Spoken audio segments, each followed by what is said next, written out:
So guys চলে এসেছি আজকে একটা নতুন এক্সপেরিমেন্ট ভিডিও নিয়ে। আজকে আমরা বানাবো গোবর গ্যাস। আর এই যে আমার দাদা। তো চলো গাইস আজকে শুরু করা যাক এক্সপেরিমেন্ট। এটা গোবর গ্যাসের জন্য একটা বোতল নিয়ে নিয়েছি, তো আমরা একটু মডিফাই করে নিয়েছি। তো अच्छा जी, ऐसा है क्या? চলো ভিডিওটা শুরু করা যাক, শেষ অবধি থাকো। আর গোবর গ্যাস হতে অন্তত 2 দিন সময় লাগে। তো চলো ফার্স্ট প্রসেস তোমাদের দেখাচ্ছি কিভাবে করছি। তো গাইস চলে এসেছি। তো এই যে এতটা পরিমাণ গোবর নিয়ে নিয়েছি এইটুকু বোতলের জন্য, এই বালতিতে গুলিয়ে নিব। তো তোমরা দেখতে থাকো ভিডিওটা।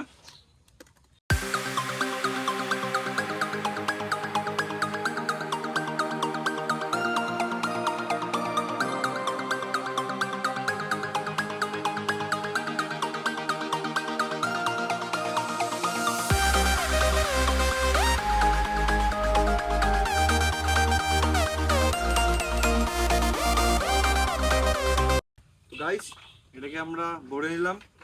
এটাকে এবার 3 দিনের জন্য আমরা রেখে দেবো গ্যাস তৈরি হওয়ার জন্য। এটাকে সময় হতে 2 থেকে 3 দিন সময় লাগবে। তো 3 দিন পর দেখা হচ্ছে guys. 3 days later. Hey guys, তো চলে আসছি আজকে 3 দিনের পর। এই যে দেখো আমাদের গোবর গ্যাস তৈরি হয়ে গেছে বোতলে। তো চলো তোমাদের দেখাচ্ছি গোবর গ্যাসটা কিভাবে রিঅ্যাকশন করছে, আর খুব সহজে বাড়িতে করা যায়। আমরা 3 দিনের মধ্যে গোবর গ্যাস তৈরি করে নিয়েছি। তো চলো তোমাদের দেখাচ্ছি। তো গাইস দেখো, তোমরা এর আগেও এরকম তোমাদেরকে ক্যালসিয়াম কার্বাইড দিয়ে গ্যাস বানিয়ে দেখাইছিলাম, আজকে গোবর গ্যাস দিয়ে গ্যাস বানিয়ে দেখালাম। কি সুন্দর আগুন জ্বলছে। এরকম নতুন নতুন ভিডিও পেতে হলে চ্যানেলে অবশ্যই লাইক কমেন্ট সাবস্ক্রাইব অবশ্যই করে দিয়ে যাবে।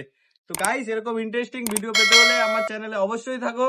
তো গাইস এই যে আমাদের গোবর গ্যাস দেখো কি সুন্দর জ্বলছে কাছ থেকে। এই যে গোবর গ্যাস কি সুন্দর ফ্লেম দিচ্ছে। তো গাইস এটাকে যদি বড় ভাবে করা যায় তো এটা দিয়ে তোমরা বাড়িতে রান্নাও করতে পারবে।